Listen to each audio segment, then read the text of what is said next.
Ma'am ఈరోజు ఒక diabetic patient plate ఎలా ప్లాన్ చేసుకోవాలో, యాహ్! ప్లేట్‌లో యాహ్! ఉండాల్సిన ఫుడ్ గురించి చెప్పండి? ఓన్లీ డయాబెటిక్ వాళ్ళకే గాదు. అందరికీ చేయాల్సింది ఏంటి అంటే, ఎందుకంటే ఇప్పుడు ఈవెన్ 23, 24 అబోవ్ ఉన్న వాళ్ళకి, స్ట్రెస్ ఎక్కువ ఉన్న వాళ్ళకి, వర్క్ ప్రెషర్, ఐటీ వాళ్ళకి అండ్ నైట్ షిఫ్ట్ వాళ్ళకి ఎక్కువగా ఉండి వాళ్ళకేంటి అంటే డయాబెటీస్ ప్రీ డయాబెటిక్ ఎళ్ళిపోతున్నారు అందరూ. హ్మ్. సో, అందరూ వాళ్ళకొక 18 దాటింది అంటే వాళ్ళు ఫుడ్ ప్లేట్ ఎలా ప్రిపేర్ జేసుకోవాలి. వాళ్ళకి డయాబెటిక్ అందరికి ఒకలాగే ఉంటుంది. Like okay. ఎలా అంటంటే మనం ఒక ప్లేట్ సర్కిల్ ప్లేట్ తీసుకున్నామంటే half of the plate non starch vegetables అనేది ఉండాలన్నమాట. నాన్ స్టార్చ్ వెజిటబుల్స్ 50-70% అవే ఉండాలి. అండ్ 15% వచ్చి ప్రోటీన్, 15-20%, 10% వచ్చి ఫ్యాట్స్ మాట. సో, ఈ నాన్ స్టార్చ్ వెజిటబుల్స్ ఏంటి అంటే లైక్ బ్రోకలీ గానీ, క్యారెట్స్ గానీ, లేదంటే మనకి లీఫీ వెజిటబుల్స్ గానీ, అండ్ మనం భూమి కింద పండించే వెజిటబుల్స్ కాకుండా రిమైనింగ్ వెజిటబుల్స్ ఏదైనా మనం దాంట్లోకి తీసుకురావచ్చు. హ్మ్.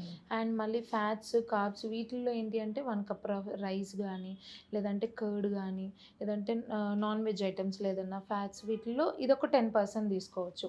అండ్ రిమైనింగ్ 20%లో ఏంటంటే పప్పు దినుసులమాట. ఏదైనా లెగ్యూమ్స్ గానీ, సీరియల్స్ గానీ ఇవన్నీ మనం ఒక 20%లో తీసుకోవచ్చుమాట. అండ్ ఈ ప్రోటీన్‌లో కూడా మనం యాడ్ చేయాల్సింది ఏంటంటే వెజిటేరియన్స్ వాళ్ళకి పన్నీరు. అండ్ పన్నీర్‌లో కూడా మనం నార్మల్ పన్నీర్, మిల్క్ పన్నీర్ కాకుండా ఫ్యాట్‌లెస్ పన్నీర్ అడుగుతారు చాలామంది. ఎందుకంటే జిమ్‌కెళ్ళే వాళ్ళు గానీ, మజిల్ బిల్డ్ చేసేవాళ్ళు గానీ అడుగుతారు. సో, వాళ్ళకేంటి అంటే మనం సోయా మిల్క్‌తో చేసిన టోఫు చెప్తాం మాట. బట్ అంత మనకి బ్లాండ్ టేస్ట్ ఇచ్చినా గూడా మనకి అది గుడ్ అమౌంట్ ఆఫ్ ప్రోటీన్ ఇస్తుంది. అండ్ లో ఫ్యాట్ అనేది మనకిస్తుంది మాట.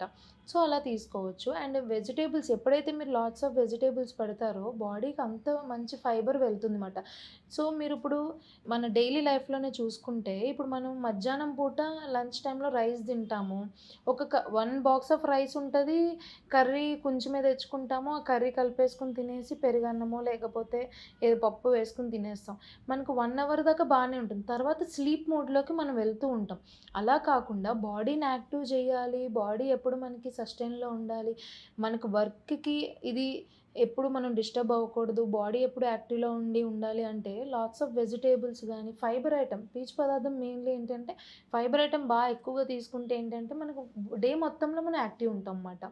సో, ఇలా మనం ఫుడ్ ప్లేట్ అనేది ఇలా ప్రిపేర్ చేసుకుంటే అంటే కార్బ్స్ పెరగవు. అండ్ మళ్ళీ మనకి బాడీలో షుగర్స్ పెరగవు. ఫ్యాట్ పెరగదు. మనం ఫిట్ ఉండొచ్చు. హెల్తీ అండ్ ఫిట్ ఉండొచ్చుమాట. ఇలాంటి ప్లేట్ మనం ప్రిఫర్ చేస్తే. దీన్నే బ్యాలెన్స్‌డ్ డైట్ అంటారు. సో, హ్మ్. ఇది అందరికీ వర్తిస్తుంది. అందరికీ వర్తిస్తుంది.